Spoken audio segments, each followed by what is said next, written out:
Good afternoon and welcome to another edition of the Daily Fix. I am your usual host and presenter, Advocate Tulohoyan.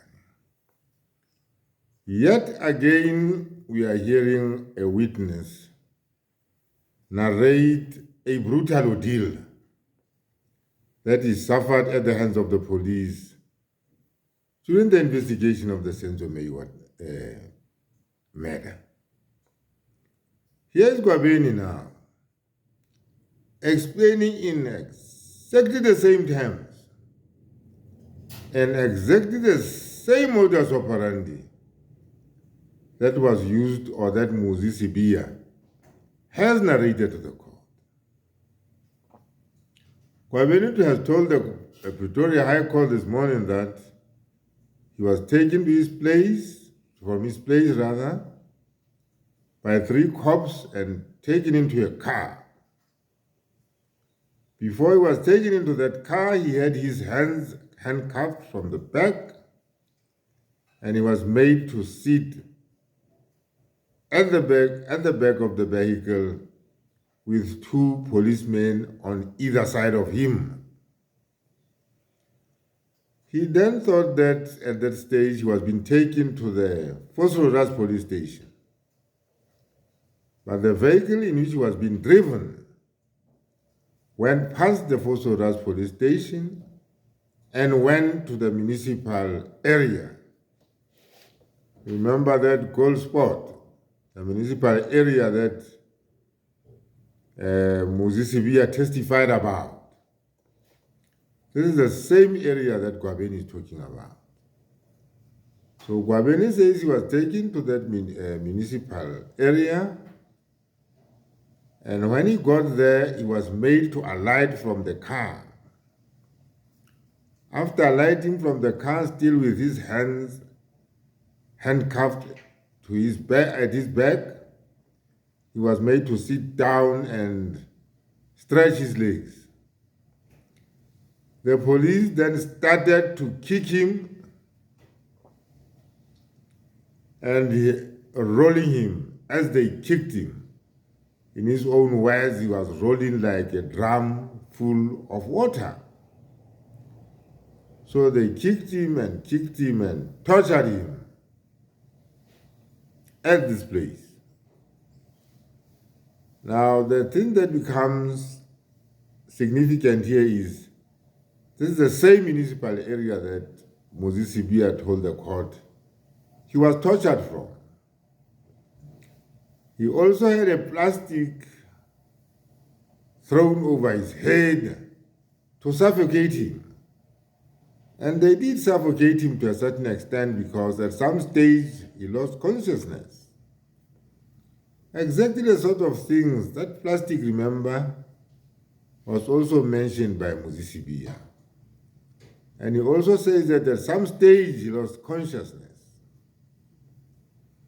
And as they were doing all this from the time they had picked him up, they were saying, "You are going to talk.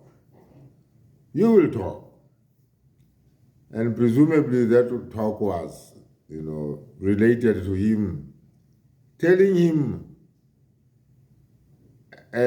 what he knew about the death of MEYIWA, but more interestingly, asking him whether he knew the whereabouts of Sibiya, accused number 1, on the day that MEYIWA died. So here was Gwabeni at the hands of what I call thugs, because only thugs behave in this manner. I think they had lost all dignity to be referred to as policemen, because these were just criminal acts. So this is how the police arrested Gwabeni and wanted to extract forcefully out of him, through third-degree torture methods, to extract information out of him. Because they had first shown him some photographs on a tablet or cell phone, and he told them that he knew those girls on the phone from home. I think this was Matawatini, where they come from. But the most important thing that I want to bring to you in this early afternoon is, you see, this was a post investigation from the word go.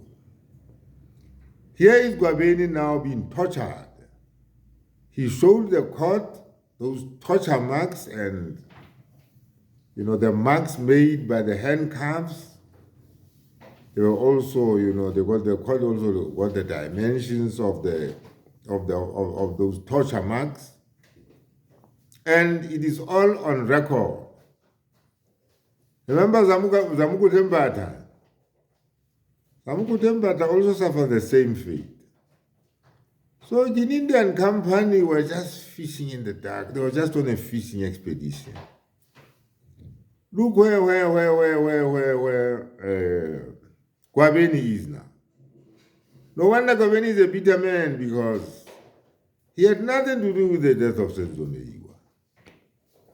And they had possibly thought, in all this chicanery, the police had always intended to perhaps use him as a state witness at a later stage.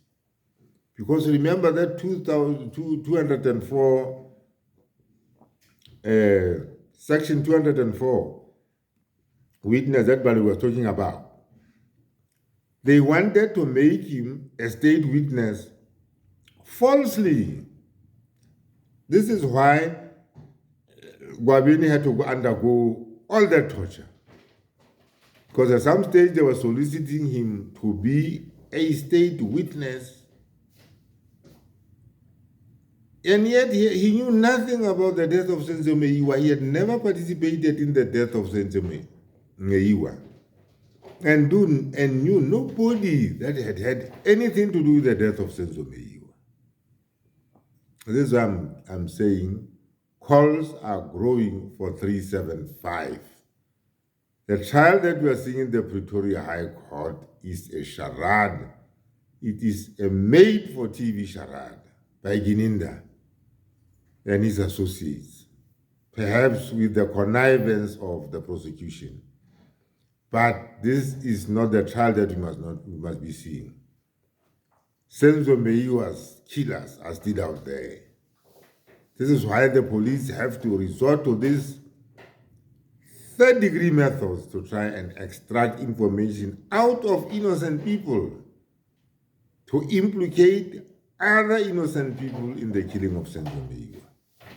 Having said that, let me say to you that I'll see you in the next edition, which will be later on this afternoon, and it will give you a round-up of the day's proceedings. But what a testimony. No wonder Gwabeni is a bitter man.